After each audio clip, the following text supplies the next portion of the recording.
Welcome. In front of me is a ZTE Blade A73, and today I will show you how you can import your contacts from the SIM card to the device. So to get started, you want to open up the Contacts application located in your Google folder. And here we're going to select Fix and Manage, and then going to select, not that, guess it's going to be Manage SIM. Yep, there we go.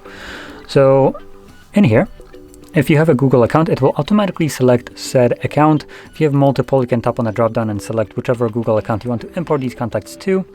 Additionally, you also have the option to import them to your device itself. And as you can see, in my case, it grayed out like half of these contacts and I can't select them. And the reason for that is those contacts already exist on the Google account that I'm trying to import them to right now. So the device is just stopping me from creating duplicate contacts. But if I go into, for instance, device, it automatically will select all of them because none of them exist on the device.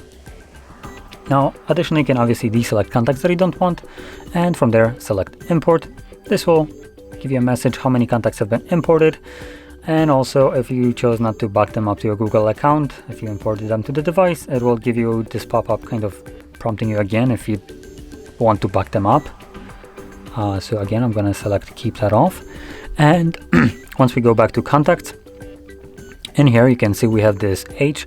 This is for my first letter of the actual Google account, but you can tap on this and then select other Google accounts and also the device as an option to display contacts from. And this will then in turn obviously display all the contacts that are located on whatever you have chosen.